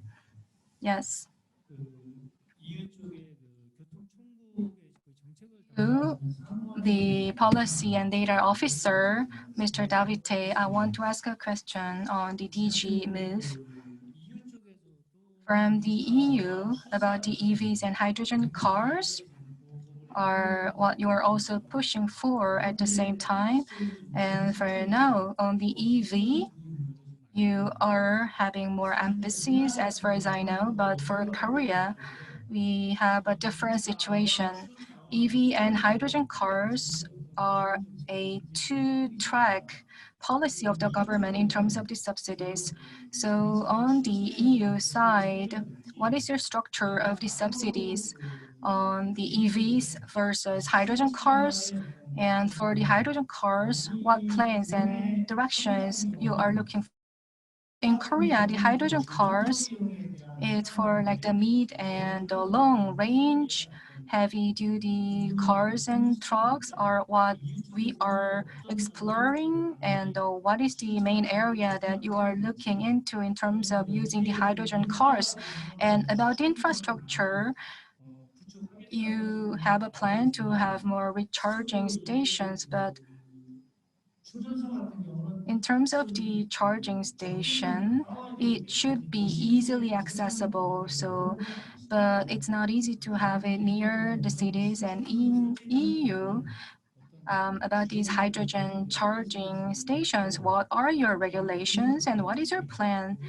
So these are what I want to hear from you. Then we can use your insight for our hydrogen business as well. Thank you.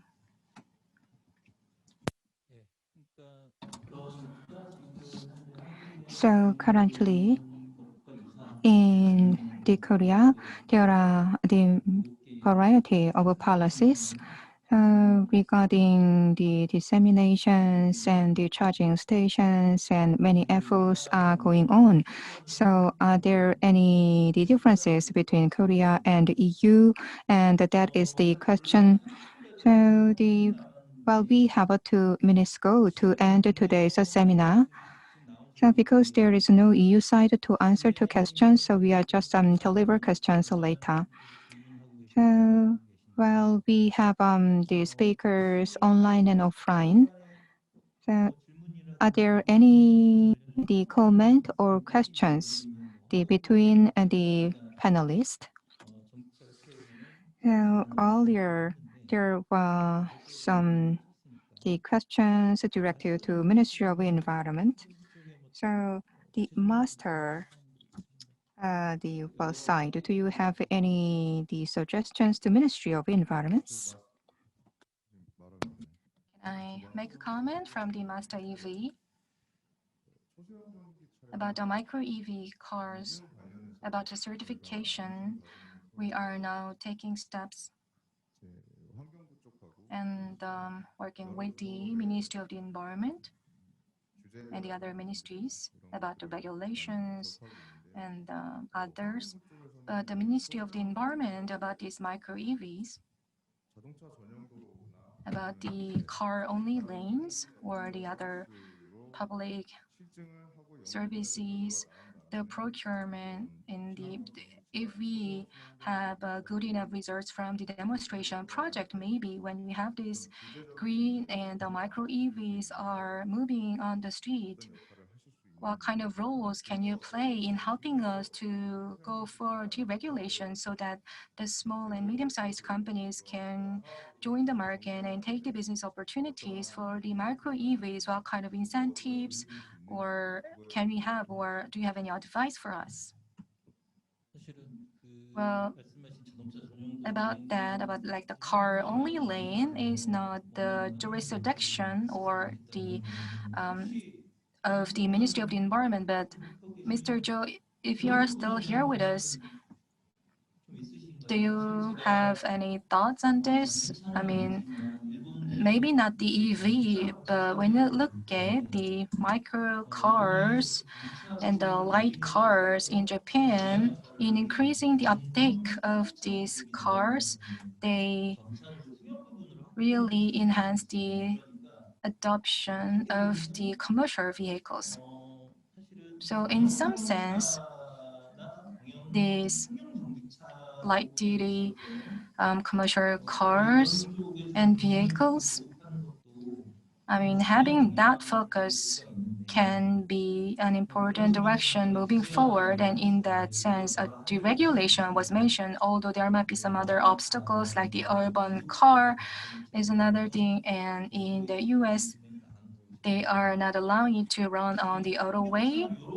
But about these commercial vehicles, I mean, are there any discussions taking place between the ministries, or do you have any thoughts? If yes, then you can share with us before we close. So earlier, the master had a presentation. I listened attentively. When it comes to the compact commercial vehicle, well, there is no the ways to give the special options for the compact commercial electric vehicles. So we want to expand the compact commercial vehicle, and the same message was echoed by the master. Well, in the long term, the compact commercial cars will be adopted. So the post, the office and other public agencies will adopt the compact commercial electric vehicles. So starting from this year, the portion will be about 80%, and by the year 2023, that percentages will increase 100%. Then the public agencies should mandatorily purchase this electric vehicle. The master is making effort in order to disseminate such a vehicle, and there will be further the motivations to have the better adoptions. Regarding the importance of a compact commercial electric vehicle, we are going to realize the importance of such a vehicle, and the necessary and relevant policies will be prepared to this end. The Ministry of Environment is not the governing body which is regulating this the vehicle. But as I mentioned, the compact, the commercial electric vehicle, that is quite the important the aspect that should be considered as important policies. Now, I'm sorry to mention the name, the Damas and the Lago.